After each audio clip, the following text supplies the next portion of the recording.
Moi, mä oon Pinja, pieni vaatesuunnittelija tältä pääkaupunkiseudulta. Me hiljattain sain minun ensimmäiset myynnissä olevat kaavat valmiiksi. Ensimmäiseksi ne tulee myyntiin minun Patreoniin ja sitten vähän myöhemmin myös minun nettikauppaan. Tässä teille nyt ensimmäiseksi video, että miten te voitte tehdä tämän saman mekon, joka minun päällä äskettäin näkyy. Tämä malli on siitä ihanteellinen, että se pystyt muokkaamaan vyötärön ympäristöä helposti siinä olevilla nauhoilla ja se on myös osittain kuminauhalla tehty, eli se on joustava, mutta myös istuva.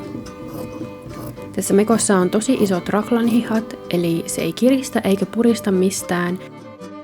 Tähän minun omaan mekkoon me valitin tämmöisen raidallisen kankaan, joka vaatii kuvion kohdistamista. Omasta mielestä helpoin tapa kohdistaa kangas on ensin leikata yksi kappale hihaa ja sen jälkeen asettaa se kokonaiselle kankaalle.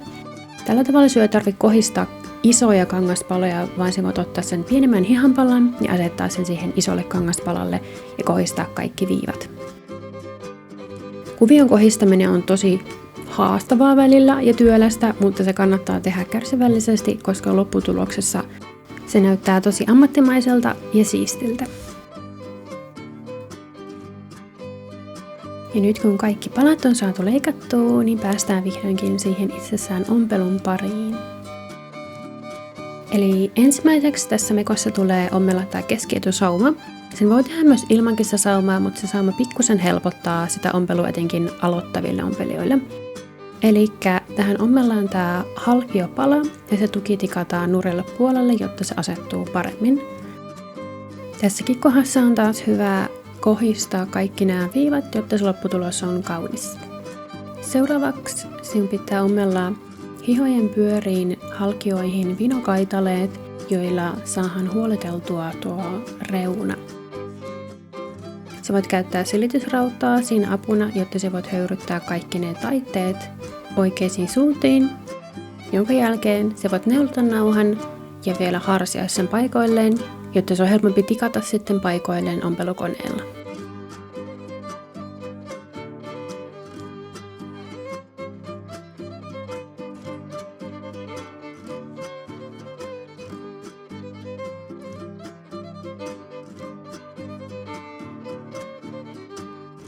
Nyt sen halkio on valmiiksi konetikattavaksi. Vaikka harsiminen voi tuntua vähän työläävältä projektilta, kannattaa se silti tehdä, koska konetikkaaminen on huomattavasti helpompaa, kun se harsintikki on siellä auttamassa.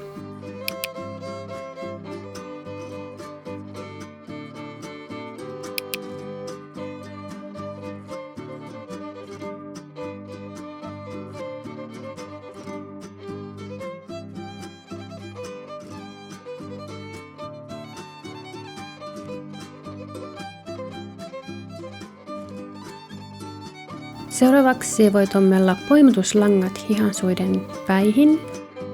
Suositeltavaa olisi laittaa 1,5 sentin ja 0,5 sentin päähän reunasta molemmat poimutuslangat. Kun se ompelet itsessään koneella siitä läpi, niin sitten se virallinen tikki tulee niiden 2 poimutuslangan väliin ja tällä tavalla sä saat mahdollisimman tasaisen ja siistin poimutuksen.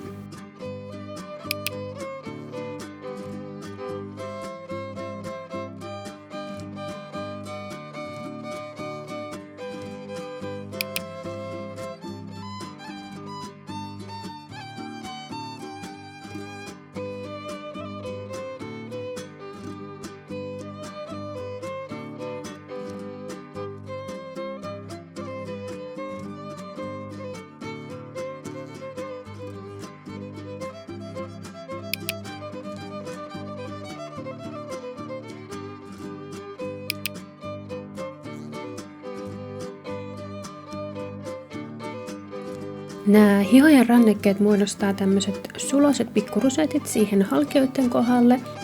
Ja tässä toimii periaatteessa sama idea kuin siinä halkion vinonauhassa.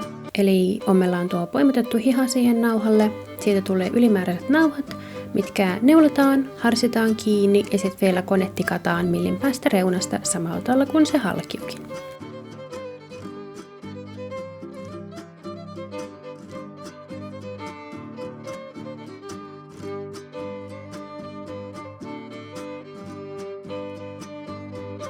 Ja tässä näkyy kyseiset pikkurusetit hihojen rannekkeilla. Päätie on tehty samalla periaatteella kuin hihansuut, eli poimutettu siihen nauhalle, harsittu ja tikattu konetikillä millin päästä reunaa. Seuraavaksi päästäänkin sitten taskujen kanssa työskentelemään. Eli tässä ensimmäisessä helmakerroksessa on huoliteltu nämä molemmat sivut erilleen. Taskupussien kanssa on taas kerran kohdistettu niitä viivoja, jotta sitten se lopputulos on kaunis ja kun taskua avataan, niin ne kaikki viivat on kohdillaan. Tässä sitten seuraavaksi voit neulata ja kohdistaa tietenkin kaikki viivat niissä taskupusseissa siihen taskun suulle ja sitten ommella sen siihen paikoilleen.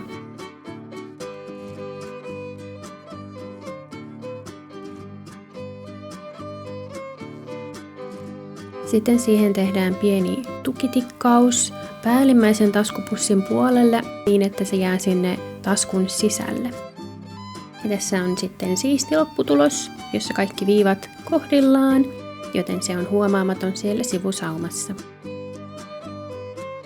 Tätä mekkoa voi käyttää tosi löysänä päällä, mutta sinne on myös ommeltu tommoset nauhakujat, jonne piilotetaan kuminauhaa ja rusettinauhaa. Sitten sä voit halutessasi kiristää sitä vyötäröä sen kokoiseksi, että se tuntuu mukavalta. Ohjeeseen on kirjoittanut, että käytä 1,5 sentin levystä kuminauhaa, mutta valitettavasti minulla ei ollut kaapissa vaan kuin niitä pieniä, niin me käytin niitä sitten tuolla vierekkäin. Nyt sinun mekko on vihdoinkin valmis kesän rientoihin.